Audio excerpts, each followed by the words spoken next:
warahmatullahi wabarakatuh. Kami dari kelompok 5 ingin mempresentasikan tentang kebijakan fiskal dan moneter. Nama saya Tria Agung Delta Syafida. Saya Raisa Delia Kori. Nama saya Elsa Ayu. Nama saya Cesarin Jani. Nama saya Zara Purwosigito Putri. Kebijakan pasar luar negeri. Kebijakan fiskal. Kebijakan yang berkaitan dengan pasar barang dan jasa yang ditentukan oleh pemerintah dan DPR. Kebijakan moneter. Kebijakan yang berkaitan dengan pasar uang yang ditentukan oleh otoritas moneter Bank Sentral. Cara menentukan kebijakan fiskal. Mengubah besarnya penetapan pajak kepada wajib pajak yang pelaksanaannya dilakukan oleh seluruh wajib pajak dan pemungutan serta pengawasannya dilakukan oleh aparat pemerintah. Besaran pajak berubah setiap tahun karena menyesuaikan pendapatan dan belanja negara. Bank Sentral (BI) mempunyai hak untuk mengubah besaran moneter dan suku bunga uang yang kesemuanya dilakukan oleh otoritas moneter dan lembaga keuangan. Tujuan kebijakan moneter adalah 1. Kestabilan harga, 2. Pertumbuhan ekonomi, 3. Perluasan kesepakatan kerja, 4. Stabilitas pasar uang, 5. Stabilitas pasar valuta asing. Ekonomi internal sama dengan keseimbangan domestik, yaitu keseimbangan di pasar barang dan pasar uang. Ekonomi eksternal sama dengan keseimbangan luar negeri, yaitu keseimbangan neraca pembayaran. 4. Kebijakan fiskal dan moneter sering diterapkan bersama-sama dalam kondisi perekonomian tertentu, misal krisis ekonomi. Kebijakan fiskal. Kebijakan pemerintah dengan cara mempengaruhi sisi penerimaan maupun sisi pengeluaran pada APBN, wewenang diberikan kepada Menteri Keuangan. Adalah kebijakan ekonomi makro yang implementasinya melalui penyusunan anggaran pemerintah atau APBN di Indonesia. Kebijakan fiskal merupakan kebijakan pemerintah di bidang ekonomi yang bertujuan untuk mengatur pendapatan dan pengeluaran negara guna mencapai kestabilan ekonomi sehingga dapat meningkatkan kesejahteraan umum. Kebijakan fiskal adalah kebijakan pemerintah dalam bidang anggaran dan belanja negara yang bertujuan untuk mempengaruhi jalannya perekonomian. Kebijakan fiskal bukan semata-mata kebijakan di bidang perpajakan, akan tetapi menyangkut bagaimana mengelola pemasukan dan pengeluaran negara untuk mempengaruhi perekonomian. Jenis kebijakan fiskal. Kebijakan fiskal diskresioner menyangkut kebijakan anggaran belanja, surplus atau defisit, dan kebijakan fiskal penstabil otomatis berupa pajak, asuransi, pengangguran, dan kebijakan harga minimum. Latar belakang kebijakan fiskal. Semakin diperlukannya peran pemerintah dalam perekonomian. Kegagalan kebijakan moneter menangani kestabilan ekonomi terutama yang berhubungan dengan bertenaga kerjaan. Pengangguran terbuka semakin meningkat.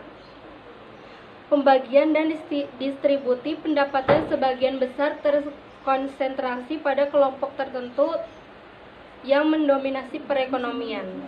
Fungsi dan tujuan kebijakan fiskal. Fungsi kebijakan fiskal: 1. Fungsi alokasi, 2. Fungsi distribusi, 3. Fungsi stabilisasi. Tujuan kebijakan fiskal: 1. Mencegah pengangguran, 2. Stabilitas harga, 3. Untuk mendorong investasi sosial secara optimal, 4. Meningkatkan stabilitas ekonomi di tengah ketidakstabilan internasional, 5. Untuk meningkatkan dan mendistribusikan pendapat nasional. Macam-macam kebijakan fiskal: 1. Pembiayaan fungsional, 2. Pengelolaan anggaran, 3. Stabilisasi anggaran otomatis, 4. Anggaran belanja seimbang atau kebijakan anggaran belanja defisit untuk mengatasi depresi dan pengangguran. Bila terjadi inflasi, maka kebijakan anggaran surplus dilakukan. Pos utama dalam kebijakan fiskal. Secara garis besar terdiri 3 pos utama pada sisi pengeluaran anggaran. 1. Belanja barang dan jasa, 2. Gaji pegawai, 3. Transfer payment atau subsidi. Sedangkan Sedangkan pada sisi pendapatan terdiri 4 pos yang penting, yaitu 1. Penerima pajak, 2. Kredit likuiditas bank sentral, 3. Pinjaman atau obligasi dalam negeri, 4. Pinjaman atau hutang luar negeri. Masing-masing pos mempunyai pengaruh yang berbeda terhadap perekonomian. Anggaran pemerintah. Pengeluaran total anggaran atau APBN di Indonesia selalu sama dengan penerima totalnya. Dalam pengertian akuntansi ini, anggaran selalu seimbang atau anggaran berimbang. Dalam pengertian ekonomi, anggaran bisa defisit, surplus, atau berimbang. Ada 3 pengertian yang berbeda mengenai arti defisit, surplus, dan anggaran berimbang. Sumber pendapatan negara. Yang pertama, pajak dalam negeri. Pajak penghasilan, pajak pertambahan nilai barang dan jasa, dan pajak penjualan atas barang mewah. Pajak bumi dan bangunan, dan bea perolehan hak atas tanah dan bangunan.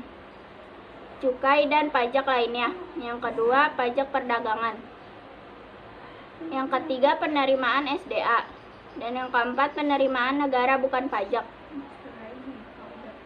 Belanja negara, belanja pemerintah pusat, termasuk belanja pegawai, belanja barang, belanja modal, pembayaran bunga utang, subsidi, belanja hibah, bantuan sosial, belanja lain-lain. Yang kedua, belanja untuk daerah. Yang pertama, dana perimbangan, dana bagi hasil, dana alokasi umum, dana alokasi khusus, dan dana otonomi khusus dan penyesuaian. Dampak kebijakan fiskal. Dampak APBN pada GDP bisa dilihat dengan menggunakan prinsip penggadaian. Pengeluaran pemerintah terletak pada apa ya, Cak? Misal pemerintah meningkatkan anggaran belanja untuk gaji pegawai naik sampai 1 triliun. Berapa besar dampak kenaikan GDP? Kenaikan gaji pegawai negeri, kenaikan disposable income sebesar 1 triliun. Konsumsi naik tergantung MPC. Kebijakan moneter. Kebijakan moneter adalah kebijakan yang dilakukan oleh pemerintah melalui bank sentral guna mengatur penawaran uang dan tingkat bunga dalam tingkat yang wajar dan aman. Kebijakan moneter banyak digunakan untuk mengatasi masalah-masalah perekonomian yang biasanya langsung berhubungan dengan tarik-menarik antara kepentingan ekonomi jangka panjang dengan keuntungan jangka pendek. Misalnya kepentingan investasi dan kepentingan selisih nilai tukar. Kebijakan moneter. Kebijakan pemerintah untuk mengendalikan perekonomian melalui jumlah uang yang beredar yang dilakukan oleh Bank Sentral atau BI. Instrumen kebijakan. Kebijakan kuantitatif yaitu suatu kebijakan yang bertujuan untuk mempengaruhi penawaran uang dan tingkat bunga dalam perekonomian dengan menggunakan instrumen terukur seperti OMO dan DR. Open market operation. Menjual atau membeli surat berharga. Penetapan cadangan mempengaruhi tingkat bunga diskonto. Dan yang kedua, kebijakan kualitatif. Kebijakan moneter non-intervensi yang lebih banyak menekankan pada kesadaran pihak perbankan dan yang berhubungan dengannya secara umum. Pengawasan THD kredit dan moral suasion atau himbauan moral. Open market operation. Kebijakan operasi pasar terbuka adalah kebijakan pemerintah menjual ataupun membeli obligasi ke pasar bebas dengan tujuan mengendalikan jumlah uang yang beredar. Meningkatkan jumlah uang yang beredar dengan membeli kembali SBI obligasi pemerintah. Uang beredar naik, maka suku bunga turun. Suku bunga turun, investasi, konsumsi, net ekspor naik. Investasi naik, GDP real naik, pengangguran turun. Tetapi akhirnya tingkat harga-harga naik, inflasi naik sehingga akan dilakukan kebalikannya. Restrictive monetary policy. Menjual SBI atau obligasi di pasar, maka uang yang beredar turun. Uang turun, maka suku bunga naik. Suku bunga naik, maka investasi, konsumsi, net ekspor turun. Investasi turun, maka maka pengangguran meningkat yang pada akhirnya inflasi turun. Reserve requirement. Bank komersial memiliki dua cadangan. Cadangan tunai. Tunai yang disimpan di bank untuk memenuhi kewajiban bank akan nasabah. Giro wajib minimum GWM. Merupakan rekening bank komersial di bank sentral. Kebijakan rasio kas merupakan kebijakan pemerintah dengan cara mengubah cadangan kas minimum. GWM 5% berarti bank komersial wajib menyimpan dana di dalam rekening yang bank sentral minimum 5% dari pihak ketiga dikumpulkan bank tersebut. Semakin tinggi cadangan, semakin sedikit dana pihak ketiga. Seperti deposito yang dapat disalurkan sebagai pinjaman dan investasi. Efek penggandaan menjadi kecil. The discount rate. Kebijakan diskonto merupakan kebijakan pemerintah di bidang keuangan dengan cara menaikkan dan menurunkan tingkat suku harga. Bank sentral menetapkan tingkat bunga diskonto pada bank umum atau komersial. Dalam kondisi perekonomian lesu, bank sentral seharusnya menurunkan tingkat bunga diskonto. Tingkat diskonto juga merupakan tingkat pemotongan nilai dari pinjam terhadap nilai nominalnya. Contoh, tingkat diskonto 5% untuk sertifikat Bank Indonesia SBI 1 bulan berarti SBI dengan nilai nominal tertentu, misalnya 1 miliar rupiah. Dijual dengan harga 950 juta, dipotong atau didiskon 5%.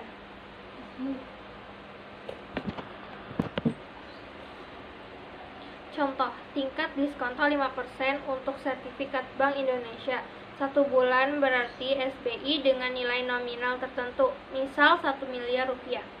Dijual dengan harga 950 juta, dipotong atau didiskon 5%. Pada saat jatuh tempo 1 bulan kemudian, Bank Sentral menembus SBI tersebut senilai 1 miliar dengan kenaikan tingkat diskonto. Selective Credit Control. Selective Credit Control. Pengawasan kredit merupakan kebijakan ini bertujuan agar bank yang memberikan kredit dan melakukan investasi harus sesuai dengan keinginan pemerintah. Pengawasan agar pemberian kredit diutamakan pada sektor-sektor produktif. Yang diawasi adalah corak pinjaman atau dengan bentuk investasi yang dilakukan. Misal, pemerintah ingin mendorong perkembangan industri kecil dan menengah. Kredit bersifat lunak, baik bunganya maupun jangka waktu pengembaliannya. Moral suasion. Bank sentral melakukan ajakan atau himbauan kepada bank umum untuk membantu pemerintah dalam melaksanakan program tertentu. Contoh, bank umum diminta mengurangi pemberian pinjaman pada saat bank sentral menghendaki uang ketat. 2. Menghimbau melakukan ekspansi untuk melonggarkan uang beredar. Keberhasilan kebijakan moneter ini sangat bergantung pada kemauan bank umum untuk menuruti himbauan tersebut.